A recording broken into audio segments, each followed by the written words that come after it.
How's it going, y'all? Bluegrass Sports Media here, and today we're going to talk about the semifinal game last night in the Sugar Bowl between Clemson and Ohio State. All right, so Dabo Swinney all week came in with the yak. They shouldn't be in the playoffs. I think they're the 11th best team in the country. All that bullshit, and then he comes in and just gets absolutely skull-drugged by Justin Fields and the Ohio State Buckeyes. You know, it's kind of like when Conor McGregor talked all that shit to Khabib Nurmagomedov and then literally came in and just got beat and humbled. And that's what happened to Clemson last night. Justin Fields goes for 22 of 28 for 385 yards and 6 touchdowns. They hand the ball off to Trace Sermon 31 times for 193 yards and a touchdown. And then the guy who cost him the game last year, Chris Olave, with a slip, he had 2 touchdowns in this game as well, so he redeemed himself as well.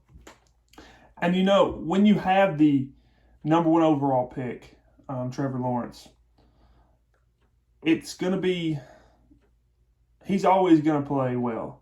He's always going to get his, and he played well. You know, he was 33 for 48 for 400 yards and 2 touchdowns and an interception. I think the interception was late, too. It was at the end of the game when they threw the ball in the end zone. The guy came down with it, but it got batted, and the guy got it, obviously. The real problem on the football side of the things is Travis Etienne. Travis Etienne had 10 carries for 32 yards. First off, best back in college football could not have 10 carries in a semifinal game. You got to give him more carries than that. Secondly, if he does have 10 carries, he can't average 3.2 yards a carry. I mean, it has to be, he has to be more effective than that if Clemson had a shot to win this football game. And, you know, I credit a lot to that to Ohio State and their defensive line, which is probably the best part of the defensive unit. But at the same time, big players got to make big-time plays in big games, and Travis Etienne didn't do that last night. I still think he's the best running back in college football. It's probably between him or Chuba Hubbard in next year's draft, who gets picked first. Maybe the North Carolina kids put their hands in there. But, you know, it all brings me back to one thing. And how's it feel, Georgia fans? It has to be heartbreaking. You know, you have a kid commits to Georgia. You choose Jake Fromm over him. Send him off to Ohio State. He takes in the 2 straight college football playoffs and then to a national championship game against Alabama.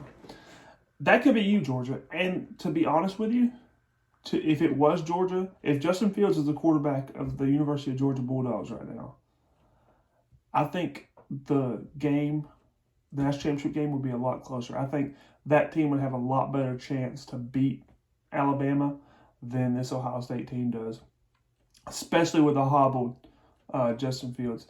And, you know, I mean, Justin Fields came in and played great after getting literally split in half by the Necro kid. But he's still hobbled. And this Bama team, they're running on all cylinders right now with 2 Heisman Trophy contenders, 3 if you count Najee Harris, which I do because I think Najee Harris is very, very good. And with the way Kyle Trashcan played, shout out to you Florida fans for watching my video. The way Kyle Trashcan played, I think it should be Najee Harris, Mac Jones, Devontae Smith, and Trevor Lawrence at the Heisman. I think we should have 3 Alabama players, but that's just me. You know, I'm a little, I hate Kyle Trashcan. But yeah, this should have been you, Georgia. It's a little upsetting. I'm sure nothing would break Georgia fans' heart more than to see Justin Fields hold up the national championship for Ohio State. But yeah, go ahead and like and subscribe. I appreciate the recent traffic I've gotten on this channel. And yeah, have a good day and leave your comment below. Have a good one.